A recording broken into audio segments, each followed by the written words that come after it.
Today I'm taking a look at a miniatures game from CMON that is about pandas trying to rebuild the ancient lands.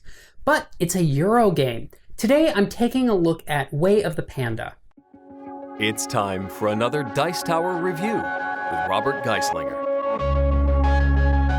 So here we're taking a look at Way of the Panda, which is a worker placement game for 2 to 4 players where you're going to take on the role of the head of a panda clan. Players will be building buildings, collecting quest items, defeating ninjas for victory points, and the player with the most points will be the winner at the end of the game. Now each player has 3 champions under their control, and then they will have a certain number of guards depending on player count. Players will be selecting their actions on this action board, which is unique in that once a player selects an action, they can no longer select an action in any row above it or to the left within the same row. So if I were to say, take this one here, this means that this action and all of these actions would no longer be available to me during this round. So on a player's turn, the first thing they're going to do is select the action they wish to take. And they'll do that by placing one of their guards in that spot. Now, if there was already guards there, even if it was their own and they wanted to do that spot, because you can select the same spot that you were in, you do need to pay 1 additional guard higher than previous. Next, the player needs to pay for the action that they are taking according to this chart here. So it will have a certain number of action points. So if we were to select this one, this is going to cost us 1 action point. But down here, this is actually going to cost us 5 action points. And we're going to pay for that up here. Now you are allowed to go negative, either 1 or 2, but you are going to cost you victory points. So we took this action here. We then pay for it by going down 1. And now we'll be able to take the action. Now actions are associated to either a specific champion, or if selecting one of these neutrals, then you can select any eligible champion panda. Now the actions themselves I'll explain real quick because they do fall into some very basic categories. Now the first available action we have here is movement. And movement is fairly simple. It allows us to move the panda pictured along the road on the main board. This one, of course, allowing us to choose any panda. And we can move 1 or possibly 2 spaces, as you'll see here. For example, if we selected this space here, this will allow us to move the governor 1 space. However, when moving a panda, there are a few things that you need to be aware of. The first being is that the panda must have the strength to cross the road that has a number of ninjas on it. And at the beginning of the game, each character can only cross over a single ninja that isn't covered. So that action we took, this panda here, he could move to here because that will cross 1. He could also move to this space, but he would not be currently eligible to move to these because there are more ninjas than his current strength. Now after the panda moves, they do have the option, and this is an option only, to leave behind a 1 guard to cover up a ninja. This will make the road easier to travel along the next time, especially when you start looking at these that have 3 and 4 on them. Now, if this results in all of the ninjas on a road being covered, then it's going to get replaced with one of these tokens here that indicates that that person has cleared that road. Now, the way that works, let's say we were doing this road here, and purple was crossing it here, or let's do it like this. So let's say we're across this. One of the guards is covered, so the green could move to here. He chooses to put down a guard. Now that's going to make this road get finished. Now, the player who has the most guards there is the person who gets to put the road of their color. In the event of a tie like we have here, then it's the person who completed the road. So in this case, the purple player would replace it with one of these. Now, if the purple player did not have one available in that particular size, then instead we would place a neutral token there. And then these guards would be returned back to their respective owners. Now covering these roads can also trigger a scoring opportunity, but I'm going to cover that a little later when I talk about how you score in the game. Now coming back to the board here, the next type of basic action we have is to construct buildings. Now these buildings are associated with a specific type of panda. So we have the monk here who can build these little buildings here, we have the governor who has his, and then we have the warrior who can build his type of building. For the first building of a type, the player selects an action space showing that particular building. But once it's turned into a city, as you'll see, they will need to do the one down here that has the building, that building within a city. And by default, a city can only hold one of each building type until it's converted to a city, and then it can hold one more of each building type. And then if at some point it gets all of those, which is considered to be the sixth building, it is converted to a capital and would no longer be allowed to take on more buildings. So real quick, let me show you how that works over here on the board. Now the building is placed at the panda's location, but you do need to be aware of a few rules in terms of placing them. The first being is that that type of building can't already be present. So if we have our blue one here, and let's say this building here was already here, he would not be able to build here, but we're gonna say that it's not. The second is that you must have a certain number of ninjas covered up depending on the number of buildings that are already present there. If it's the first building being placed, then you just need to have 2 ninjas covered up. And it doesn't matter if you're the one covering them up or if another player is, it just needs to have that. And then for the second building, there needs to be 3 covered up in the roads leading, all the way until we eventually do the 6th building, which actually requires that 8 of these ninjas be covered. Now, as I said, as we're building the buildings, they eventually will cause a city to spring up. So let's say that we went to build the 3rd building. Well, that's going to then convert into a city. Now that city is considered to have one of each of the building types already present for things that you'll see later, but now you'll see it has slots to put in the new buildings, one of each type. Once the last building, the 6th building, is placed, this now becomes a capital. Once it's a capital, then no further buildings can be placed there. Now, in addition, the player who places the 3rd building here to create, so if I had 2 here and I was, if I had 2 here and this guy was building and he placed this to convert this into a capital, then at that point he is going to get to choose from these cards here. And he gets to choose one on either end, and he's going to get something for it. So on this end here, make sure you can see these pretty well. We'll slide this over. This would give him 3 action points, but if he selected the one on the other end, he would get 3 victory points. And in doing so, you just turn it over or whichever way to make sure that it's no longer available within the game. And that'll give just some extra bonuses for being the person to build the city. Now, in addition, some buildings on the board are more difficult to build on. And so if you build a building there, you're going to get this printed bonus here as well. And this means that you're going to get a neutral panda action taken from the action board that you will not have to pay the action cost for. And in addition, you could either get 5 victory points or you could get 2 of the Quester strength tokens, which we haven't talked about just yet, but just keep that in mind. The next type of action we have is to increase strength. And strength is a stat or an item on each of these character sheets on your player board that is going to allow them to be able to, as they increase it, cross over more ninjas on the board when they're traveling.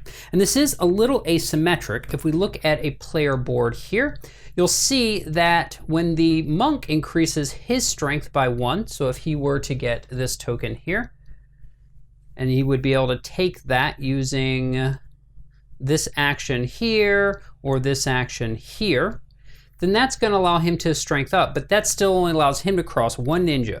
Whereas once he gets another one, he could now cross 2 ninjas. Now this will also help with some endgame scoring that I'll explain here in a little bit. But just know that also these tokens are limited depending on the player count. So you're not going to be able to power up all of your champions the same. And if we look over here at the warrior, when he goes up by 1, he actually immediately now can cross over 2 ninjas. And I believe the governor is the same. So they're a little asymmetric, going 1, 1, 2, 3, 1, 2, 2, 3, and 1, 2, 3, 4. So each panda is a little different. Now another type of action that is done here is the quests. So if we go back, and that's this here, and these need to be taken, not this one, I'm sorry, it's this one and it looks like this one and this one. Now these need to be done at the building type. So the panda needs to be at the building type associated with it, and that will allow them to get their quest item. So if we look at, let's say, the governor here, if he were to take this action and he was at this building type, he would be able to get one of these quest tokens. And again, these are also limited within the game, so you're not going to be able to get all of them. But they are going to rack up in here, and they're also going to help with some endgame scoring, and the governors are a little special, which I'll cover here in a second. Now the final types of actions available to players at the table are the transport ones here. Now this allows a player to take their panda from anywhere on the board off, place it on their character sheet, and then if they took the action again, they could take a panda from their character sheet and place it anywhere on the board. Another thing is the selling of chests, which you'll notice down here at the bottom, right here, that allows the governor to sell chests for victory points. So if he had some available here, he could sell it from his board and gain 6 victory points, and this would go back to the general supply, becoming available for everyone. Another action you can do is simply recover action points, and this is a pretty cool one in that it will cost you 2 action points and you have to place 2 guards, but then you'll gain 4. But you do need to lose the 2 first and then go up the 4, which means it's possible that you might go into negative, losing points, and then go back up. And then we have down here some that are just straight gaining of victory points. Now, one thing to note, you may have noticed some of these have 2 action spots. Actually, a lot of them do. That means when you go there, you can choose either or, but it is treated as one spot for purposes of placing the guards. Further down though, you'll see some that have 2 actions within one side of a slot. When you take that, you're allowed to do either or both of those actions. Now a player may choose to pass as their action, and if doing so, they are out for the remainder of the round. In fact, the round ends once all players have passed. So at the end of a round, players are going to recover their guards from this board, but they're going to do so in the order of the action points from least to most. So in this case, we would look and see that yellow and white are tied for the least, and whoever's on the top of the stack would go first. So the yellow player would recover their guards, going up 2 spaces. Then the white player would recover, getting 1. And then the orange player, and then the purple player. Once that's done, then we're going to look at the action points, and in ascending order from least to most, we're going to reset the player action turn. At this point, a new round of play will begin. So the scoring in the game, and we didn't cover it when we were covering the actions because I wanted to address it a little bit separately. Scoring in the game happens when all roads leading into a village are guarded, or when placing buildings. And you can see how these are scored here at the bottom of the action board, which is a good point for reference. When the final road into a village, which I will show you right here. So if we use this village, for example, and I'm just going to cover it with guards because I don't have any of the tokens within my hands. So we'll just use guards. What do we need? 2. Actually, here I have a token for that. Okay, so let's say that this was how it is, and the final guard was placed here, thus closing this out. So now this is going to be scored. And what's going to happen is the player who placed the final guard covering the ninjas is going to gain 2 victory points. And then each other player, including the player that did it, is going to get 1 victory point for each guard that they have there. So the purple would get 5 points, plus the 2 for being the person that put it down. Orange would get 2 points, and yellow would get 1. Now the guards stay in place. The guards are only removed when replaced with these tokens here. When constructing a building, the player that does so is going to get points according to this chart, depending on whether it's the 1st, 2nd, 3rd, 4th, 5th, or 6th building placed. And you notice this is a bit of a curve. It starts out 4 points you gain for the first one, then 3, then 2, then 5, 7, 9. But in addition to that, you're also going to get points for any opponent that sees you doing it. And this is only opponents, not your own guards and not neutral guards. So if I were to build here with this guy, so let's say he was building, he would gain, this is the first, he would get 4 points for this, and then they would also gain points for each opponent. Well, this is a good setup for them because they would get 1, 2, 3, 4, 5, 6, 7, 8 points available. So they get 8 plus the 4, so they would gain 12 points for this building. The final round of a game is triggered in one of 3 ways. Either a player places the 5th city base out on the board, or a player places the last available of these buildings, or if the second capital is built. So we have one here, and if this was converted to a capital, that would trigger the end round. If any of these happen, that round will complete out, and then we'll proceed to final scoring. The first thing that will happen in final scoring is each player will look at their board, and this is where we're going to get that end scoring from our character sheets. What you're going to do is for each of your champions, you're going to take the multiplier here and multiply it by the number here for the highest level you've achieved. These go 0, 1, 2, and 3, and then along the side 2, 4, 6, and 8. So in this case, we would get 1 times 2, so we get 2 points for this, 2 points for this, and 2 points for this. But if we had these tokens, say, up to here, it could be a max of 3 times 8, so you could potentially get 24 points. But again, remember that these are limited, so you do have a certain number that you're not going to be able to fill. But you'll take those points and you'll add them to the points that you scored during the game. Now, I didn't cover these during the game, these bonus mandates, because they are considered optional. But if you choose to play with them, you'll do one for during the game and you'll draw one for end of game. This one during the game allows players to score points during. This is the first player to complete a 4-road loop of markets connected with their road tiles or neutral would score 10 points. But if playing with these, there's going to be one for end of game scoring. So this one here is the player with the greatest distance between 2 of their champions linked by their own road tiles is going to get 25 points. And some of these will just give a single person and some will give multiple people points, but you'll add those as well to your final score if playing with them. At this point, whoever has the most points is the winner. So that's a look at Way of the Panda. Now, I do apologize, the overview for that went a little longer than my normal overviews, but hopefully you have a really good idea of how to play the game. As to the game itself, it's a Euro game and it has miniatures. And the first argument could be made is whether or not those miniatures were really needed.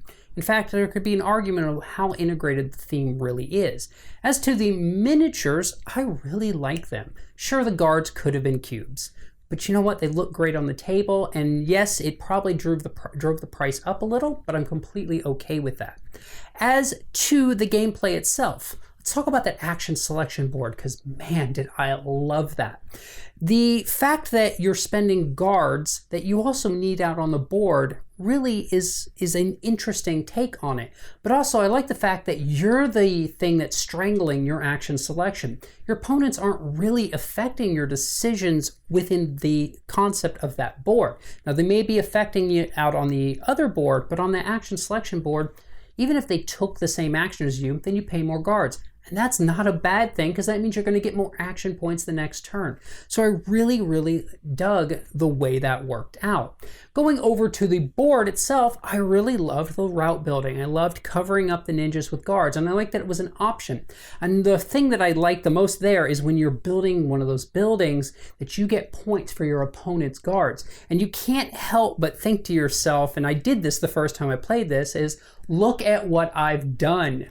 It just feels very thematic. Going back to the theme, sure, this game could have been about anything, but I really dug the theme in this. I like that there's not a whole lot of lore going because I wouldn't want too much in a Euro game. Now, the only real negative I had in the game was not on the game, is just the scaling. First time I played the game, I played it 4 players. I loved it. The second time I played the game, I played it 2 players. I didn't love it as much. It was still a good game, but it just didn't shine for me. And that is because at 4 players, those interactions of how you get points really present themselves in multiple ways. Whereas when you playing at 2 players, you easily could stay away from each other and you're just not going to get that effect. Is the game okay at 2 players? Yes, it is.